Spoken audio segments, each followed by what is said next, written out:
Puis à un moment donné, à la Saint-Valentin, ben, j'ai dit: «Ah, peut-être qu'il aimerait ça avoir un petit arbre». Fait que j'ai acheté un petit arbre, puis finalement, ça n'a pas super bien été. Chez Norm est enregistré devant public dans la belle grande ville de Shawinigan. À la fin du segment, il y aura un quiz. Serez-vous parmi les meilleurs? Les détails seront dans la description de l'épisode. Abonnez-vous, aimez, commentez et partagez. Mesdames et messieurs, Marie-Josée Gélina. T'es native de la région ou? Bien sûr. Moi, je suis née à Sainte-Flore. Oui. Ben, grand-mère, Shawinigan, oui. Pour ceux qui ne savent pas, Sainte-Flore, c'est un peu le début de Shawinigan. Oui, parce que les gens pensent qu'on a commencé autour des chutes, mais avant, il y avait Sainte-Flore qui avait commencé. Parce que Sainte-Flore, c'est la partie la plus vieille, je pense, dans la région. Un petit village. Un petit village très, très beau. Oui, oui. Alors, j'ai resté là jusqu'à 17 ans, en fait. Puis maintenant, je suis à Shawinigan Sud, secteur sud de Shawinigan, depuis toujours. Depuis toujours. Donc, je suis de la région. Vous connaissez Shawinigan un peu? Un petit peu. Un petit peu. Un petit peu. Dans ta jeunesse, parce que c'était... tu as fait l'école à Sainte-Flore avec ben oui, j'étais à la petite école en arrière de chez moi. C'était pas les sœurs, là? Non, c'était pas les sœurs. Non. Non, mais on avait des frères oui, parce que j'allais à l'école. Moi, j'avais des hommes comme professeurs. OK. Puis, oui, oui. Alors, j'ai fait la petite école là, c'était en arrière de chez moi, j'y allais à pied. Ensuite, je suis allée au séminaire Sainte-Marie. Et ensuite, j'ai fait le cégep de Shawinigan. Je suis toujours dans la région. Je suis restée dans la région. Ma famille est de la région, alors je suis restée ici. J'ai étudié en technique de gestion de bureau. Oui. Et puis, c'est ça. Ensuite, j'ai travaillé pour un bureau d'ingénieur, en fait. J'ai été engagée comme secrétaire. Puis, j'ai travaillé comme secrétaire à peu près peut-être 1 an. Puis ensuite, ben, je me suis mis à apprendre un peu sur le tas, comme on dit, la comptabilité. On m'a fait confiance. J'avais souligné l'idée que j'aimais faire des chiffres. Alors, le comptable du coin m'a dit écoute, si tu as le goût, je te donne des tâches. Puis, j'ai eu la chance d'aller d'une entreprise qui a grandi, en fait. Alors, j'ai touché aussi à l'international, à la gestion de projet, à toutes sortes de choses, ce qui a fait que je me suis dirigée plus vers les chiffres que vers le secrétariat. Donc, ça m'a permis un peu aussi de me servir de ça aujourd'hui pour être flexipreneur, si on veut le dire. Oui. Mais c'est quelque chose qui a l'air à se répéter souvent, le fait que les gens commencent avec un petit poste, puis leur expérience, puis leur talent se fait ressentir à travers l'entreprise où ils sont. Bien, je pense que c'est un goût d'apprendre. C'est un goût d'aller un petit peu plus loin que ce qu'on a appris sur les bancs d'école. C'est ça. Moi, j'ai toujours eu le goût d'apprendre, puis d'apprendre sur le terrain beaucoup. Tu sais, j'aurais pu aller à l'université, j'aurais pu choisir une autre branche, mais ce qui m'intéressait, c'était le journalier, le day-to-day, côtoyer des gens qui pourraient m'apprendre. Je ne savais pas au début que j'avais des aptitudes là-dedans, mais bref, ça s'est développé à mesure. Puis c'est ce qui a fait en sorte aussi qu'après 12 ans, ben on a côtoyé le monde du bonsaï par passion, par intérêt personnel, moi et mon conjoint. J'ai offert un cadeau, en fait. Ah oui? Oui. Ça a commencé comme ça? Ça a commencé comme ça. On aimait beaucoup les fleurs. Fait que moi, je m'occupais d'horticulture. On travaillait dans mon jardin. Mon conjoint taillait les arbres. Et puis, à un moment donné, à la Saint-Valentin, ben, j'ai dit, ah, peut-être qu'il aimerait ça avoir un petit arbre. Fait que j'ai acheté un petit arbre. Puis, finalement, ça n'a pas super bien été. Non, parce que, en fait, au moment où je l'ai acheté, il n'y avait personne qui pouvait nous renseigner là-dessus. Donc, j'ai acheté un génévrier, un conifère, qu'on a mis à l'intérieur pour se rendre compte que plus les mois avançaient, moins il allait bien. Donc, là, on s'est dit, oh mon Dieu, on est donc bien pas bon. Fait que l'été suivant, on a suivi des cours. Il existait, ici au Québec, il existait quand même des gens qui donnaient des formations à ce niveau-là. On a suivi une première formation, deuxième, troisième. Mon conjoint s'est mis à aimer ça. Et puis, quelque part en 2005, en fait, on s'est dit, hey, ben, pourquoi pas qu'on amènerait ça en Mauricie, tu sais? Mm-hmm. Mais c'était tellement pointu comme domaine de l'horticulture que moi, j'ai dit, OK, je vais faire quelque chose dans lequel je suis à l'aise, que je trouvais pas que c'était facile d'avoir une clientèle en comptabilité parce que moi, dans ma tête, j'étais comme sûre que j'étais capable de faire de la comptabilité seulement pour des bureaux d'ingénieurs. Donc, mais le comptable avec qui j'ai travaillé, lui, c'était parti en affaires dans un bureau de comptable. Alors, je l'ai appelé, je lui ai dit, si je me partais en affaires, est-ce que tu me donnerais des contrats? Alors, Il dit oui, pas de problème. Alors là, ça a comme fait le déclencheur pour dire, OK, si on bâtit quelque chose à côté, je vais peut-être avoir quelque chose de sécuritaire parce que je suis pas quand même quelqu'un qui se lance en bas du pont sans, sans avoir de balise un peu. Fait que j'ai continué à faire de la comptabilité tout en bâtissant l'entreprise avec mon conjoint. Mon conjoint travaillait à temps plein. Moi, je travaillais, bien, pas les premières années, pas à temps plein, mais tu sais, ma clientèle de comptabilité a quand même augmenté pendant que l'entreprise faisait ses classes. Puis au niveau du bonsaï, bien, on a vraiment défriché parce qu'il n'existait pas de marché au Québec pour les produits et accessoires. Il a fallu trouver des contacts au Japon parce que les pots à bonsaï, ça vient de là, parce que les outils à bonsaï viennent de là. Donc, on a fait des contacts. Je me suis mis à importer. Donc, on importe nous-mêmes les produits spécialisés. Puis notre but, c'est d'éduquer les gens. Beaucoup d'éducation parce que la majorité des gens ne savent pas ce que c'est, ces petits arbres-là. Ils pensent que c'est fragile, ils pensent qu'on doit mettre ça dans nos maisons. C'est ce que je pense, moi. Oui, mais dans la vraie vie, c'est des arbres. Donc, il faut respecter la nature des arbres, d'où ils viennent, et reproduire ça dans le fond si on veut les cultiver. Nous, ce qu'on dit, c'est qu'on est juste le gardien des arbres parce que les arbres dans la nature sont indépendants. Ils n'ont pas besoin de l'humain. Sauf que quand je le mets en pot, je deviens responsable. C'est ça. Donc, il ne faut absolument pas qu'il manque de soleil, qu'il manque d'eau, puis qu'il manque de nutriments. Alors, puis la partie artistique, bien, c'est comme faire de la peinture, en fait. Ben oui. On a un bonsaï, un pré-bonsaï, puis tranquillement, on apprend comment le former. À la différence de la peinture, c'est que le bonsaï n'est jamais terminé. La peinture, on l'accroche au mur. Ouais. Le bonsaï va vivre toute sa vie, il va pousser toute sa vie, il va se transformer toute sa vie. Il va Donc, sûrement te on a à dépasser dans la vie s'adapter. aussi. Bien, l'objectif, c'est d'être le gardien. Donc, l'objectif, c'est d'en prendre soin, puis de le donner à quelqu'un d'autre éventuellement. Wow. Fait que c'est un peu ça qu'on essaie de montrer aux gens. Puis, c'est ça. Tranquillement, bien, ma partie comptabilité a perdu de l'ampleur. L'entreprise a monté. Là, il me reste encore des clients de comptabilité, mais je suis presque à temps plein. Puis, mon conjoint, bien, travaillait à l'Alcan, ici à Shawinigan, qui a fermé. Donc, il est rendu à temps plein également. Fait que, c'est ça. C'est un peu notre histoire. Mais il y a quand même tu sais, souvent, il y a des gens qui sont seuls, vont avoir des animaux et tout ça, mais il y a quand même des gens qui vont retrouver un peu de compagnie. Oui. Étant responsable de quelque chose, des fois, ça nous amène à être mieux aussi. Bien, il faut être prêt à être responsable de ça. Des fois, ça ne rentre pas bien dans notre vie au moment où on est. Il faut vraiment choisir un moment où on a du temps pour s'en occuper. Parce que si on n'a pas le temps, l'arbre, il ne va pas vivre. Donc, il faut vraiment choisir si on est prêt à s'occuper de ça. On compare ça à un chien, d'ailleurs. Oui, bien, c'est pour ça que je voyais un peu Le moi, je ne suis parallèle. pas très bon avec les animaux, mais je les adore, mais sauf que je les oublie. Et...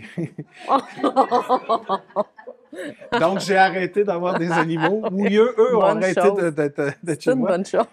C'est une bonne chose. Oui. J'ai jamais été méchant avec les animaux. Mais, sauf que je me demandais quel genre de personnes. Est-ce qu'il y a une clientèle cible ou ben non, c'est un peu. Bien, je dirais que oui, et de plus en plus, on connaît nos clients, mais il y a quand même 3 sortes de clientèle qu'on a. Puis je les ai nommés, en fait. Je les ai, à un moment donné, on a brainstormé, puis je les ai vraiment catégorisés. On a le bonsaïste, OK. on a le collectionneur, puis on a aussi l'horticulteur, le jardinier. Donc, le jardinier ou l'horticulteur va s'intéresser aux arbres pour la culture, partir des graines, toutes les variétés, savoir comment on les cultive. Donc, ils vont avoir beaucoup de variétés. Ils vont pratiquer l'art du bonsaï, mais pas à un niveau avancé, pas à un niveau, disons, d'un arbre d'exposition immature. Ils vont avoir du plaisir à cultiver l'arbre. Ensuite, on a les collectionneurs qui, eux, ont une très, très belle collection, mais toute la partie rempotage, taille, formation, vont pas avoir de plaisir à faire ça. Ils vont avoir du plaisir à arroser leurs arbres, en profiter dans leur jardin durant l'été, mais toute la partie technique, ils nous l'amènent. Okay. On fait ça pour eux.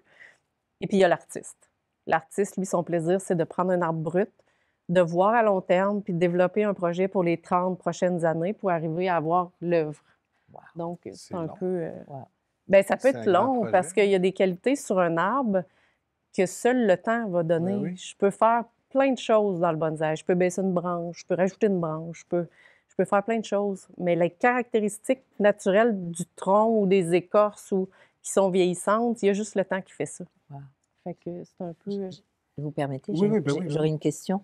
Vous avez dit tout à l'heure, il y a des gens qui, puis de toute façon, il y a encore beaucoup de personnes qui ne sauront probablement jamais intéressée à s'en Non. occuper, mais à les avoir comme collectionneurs. Euh, Vous faites quoi demain? Est-ce que vous avez une relève? Ça, c'est la question. En fait, premièrement, dans notre entreprise, il nous fallait bâtir. Il n'y avait aucun chemin Non. de fait. Au Québec, il n'y avait aucun outil, aucun accessoire. Ouais. Il y avait en fait, il y avait un producteur, puis il y avait un autre aussi qui commençait à donner des formations. La Société de bonsaï de Montréal existait, mais c'était très, très, très restreint comme cercle. Alors, nous, on a amené la partie commerciale, le modèle d'affaires du commerce Je du comprends. bonsaï. Donc, tous les outils et accessoires pour faire ça. C'est un long processus. Même après 20 ans, on considère qu'on défriche encore. Mais oui, Il y a 20 ans, on avait il fallait éduquer les gens sur c'est quoi un bonsaï. d'abord. Il n'y avait pas d'information, l'Internet existait plus ou moins. Ah ouais. Alors, les gens rentraient chez nous en disant, mon Dieu, qu'est-ce que c'est ça? Êtes-vous des extraterrestres? Aujourd'hui, on a l'inverse parce qu'il y a trop d'informations. C'est Les ça. gens arrivent, puis là, sont remplis dans leur tête, ils ne savent pas quoi faire, en fait, pour notre climat. Donc, on est encore en mode de progression. J'ai 2 employés maintenant, des gens qui font du bonsaï depuis 20 ans. Mon objectif ultime, c'est de créer une profession qui s'appelle bonsaïste. Oui, Ça, c'est là. c'est mon objectif. Voilà, c'est là où je voulais peut-être que vous alliez parce que d'abord, c'est super intéressant, mais c'est une profession. Mm. Et le fait qu'on ne la connaisse pas, ça ne veut pas dire que ce n'est pas une profession intéressante, commercialement intéressante, qui devrait avoir une vie. C'est-à-dire qu'on crée quelque chose. Donc, ma question, c'est pourquoi vous ne faites pas une école? Je voyais venir. C'est En fait- une école qui va attirer peut-être des jeunes qui aiment ça, qui ont ce doigté, ce toucher. C'est un peu comme l'artisanat, tu sais. Oui. L'artisanat, c'est des fois mal interprété, mais mon Dieu, on a perdu ça. On fait des... Tu sais, il y a des menuisiers qui font des pièces uniques au monde, mais c'est de l'artisanat. Exactement. Donc, c'est pareil un peu dans votre domaine, je pense. Ça devrait être Bien, ça. ça commence à bouger. En fait, les sociétés d'horticulture ont le devoir de former. Donc, eux vont au niveau d'initiation. Il y a beaucoup plus d'initiés, beaucoup plus d'avancés. Donc, eux transmettent aussi l'information. Nous, on est plus en mode coaching chez nous. Oui. On accompagne les gens dans leurs projets. Donc, la personne arrive avec un canevas vide. Oui. On détermine le projet, on les accompagne. Il y a une école qui existe. C'est pas un Québécois qui donne, qui est propriétaire de l'école, c'est un Italien qui vient au Québec 2 fois par année pour donner des cours avancés. Alors, tranquillement, il y a des réseaux qui se forment, en fait. Puis, c'est un domaine tellement petit qu'on se connaît tous. C'est ça. Fait que ce qui serait intéressant un jour, c'est vraiment que tous les intervenants de ce milieu-là se réunissent pour être capables de faire un réseau Mais oui. de ça. Mais Alors, Mais pourquoi vous ne c'est- partez pas, vous? ah Ben oui, c'est vrai, ça. Ah oui? Ben, Parce que pourquoi pas? tu as la passion, hein? C'est ça, tu as la passion. pour Oui, faire ça. exactement. Mais oui, vous avez, quand vous en parlez, vous avez cette passion, votre mari aussi, vous êtes un couple, vous êtes jeune encore, je veux dire, tout est à faire. Puis, vous pourriez être la rassembleuse de cela. Oui, parce que je effectivement. pense que oui, parce que vous dites, j'aimerais ça, je souhaiterais que ça devienne une profession. Ben, vous vous y mettez. Oui. Mais pour vous y mettre, il faut rassembler, puis vous prenez le lead. Il faut que quelqu'un prenne le lead. Puis je pense que vous Exactement. avez ça en vous. Vous pensez? Absolument. Ah, moi, je suis certain aussi. Absolument. Rentrer dans ce genre d'industrie et puis de tout défricher depuis 20 ans, mais c'est certain que vous avez... Puis en plus, vous avez gagné une crédibilité.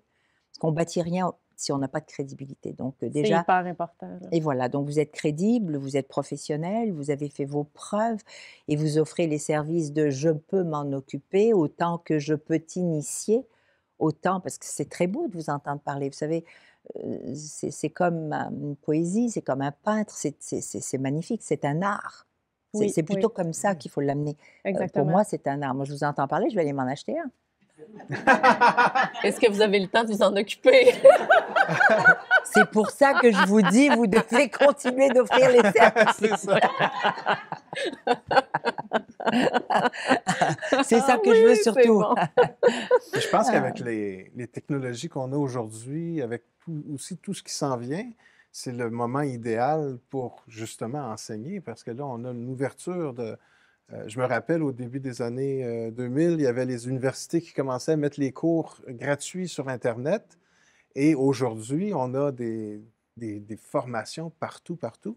Et quand on a des gens comme toi qui sont Oui. passionnés, qui nous le disent, on est pendu à tes lèvres, puis on veut entendre parler de ça, puis on veut l'apprendre aussi. En fait, on y pense à ces choses-là. Tous les gens qui forment au niveau du bonsaï présentement au Québec sont très, je dirais, pas ancienne méthode, là, mais Oui, méthode oui, oui, traditionnelle. bien sûr. Tranquillement, les sociétés s'adaptent pour les ateliers, les formations et tout. Ils font du web tranquillement aussi. Nous, cette année, on vient de sortir une option coaching en ligne. Ah, On ne sait pas comment ça va aller, mais on a des clients de partout. Donc, Mais je ça veux va aller dire, comme vous voulez que ça ça aille. devrait... ah Oui, oui. exactement. Puis tu disais que le marché, c'est un marché d'hommes, Oui, mais que c'est tu un as tout marché un d'hommes. développement à faire aussi. Tu as toute une nouvelle clientèle de gens qui, au niveau de la gente féminine. Vous Ben, ça, vous devriez approcher ça comme, vous savez, je dis tout le temps, quand on est dans on a des professions où on est constamment bombardé, on a besoin de moments de zénitude. oui, S'occuper d'un bonsaï, c'est ça aussi. oui, C'est prendre ce moment et on est dans le détail du détail. Puis c'est comme une connexion, un peu comme avec un animal, justement, mais il y a une connexion particulière. Donc, peut-être amener l'angle de, tu sais, au lieu de penser juste aller courir ou juste aller, parce qu'on peut faire les deux, mais de s'occuper aussi de quelque chose. Et c'est comme ça qu'on mature. Je crois que vous devriez prendre cet angle aussi. Sincèrement, moi, je vous trouve très bonne et ce serait dommage que ça ne grandisse pas plus. je vous remercie des détails parce que, en fait, au courant de la dernière année, on s'est beaucoup questionné sur comment on fait avec la venue d'Internet, la COVID et tout. Le domaine du bonsaï a quand même eu une petite explosion, puis les gens ont accès au monde, C'est en ça. fait. Ils peuvent faire venir des choses de partout dans le C'est monde. ça. Ils peuvent se faire former partout Ouais. dans le monde. On s'est questionné à savoir qu'est-ce qui fait que, comment nous on fait pour se démarquer dans ce monde-là? Comment on fait pour que les Québécois viennent chez nous, restent chez eux, en fait, restent chez eux? Puis ça donne des belles pistes.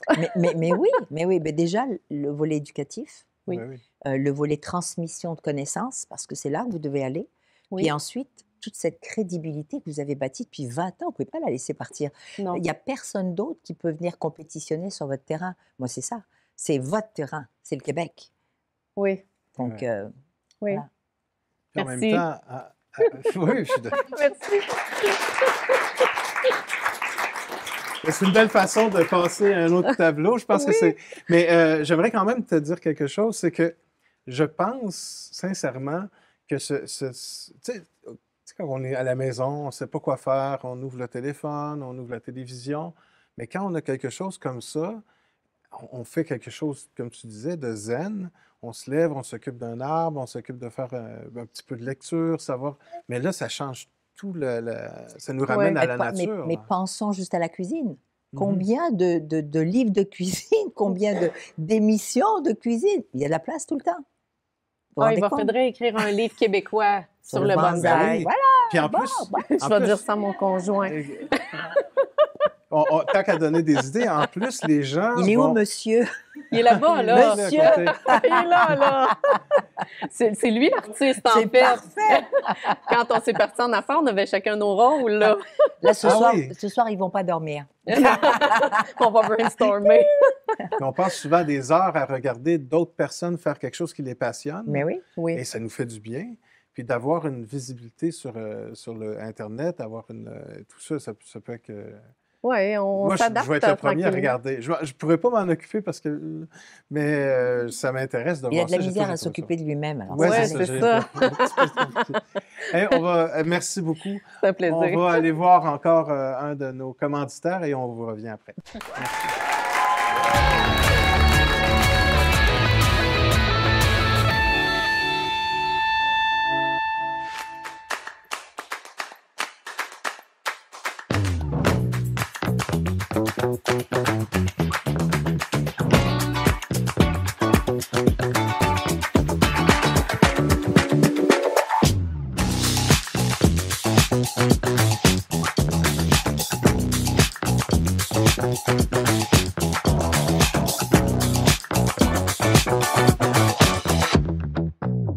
Bien, moi, je découvre là, que je suis peut-être multi-flexi-solopreneur. Qu'est-ce que ça fait, ça? Ça fait que je suis fatiguée en permanence. J'ai plein d'entreprises, je m'occupe de plein d'affaires, puis c'est ce qui me fait triper de toucher un peu à tout. Ce que j'apprends quelque part, je m'en sers ailleurs, puis j'avance comme si j'avais une entreprise que je me mettais à 300 % de mon temps. Sauf que là, j'ai un éventail d'autres possibilités.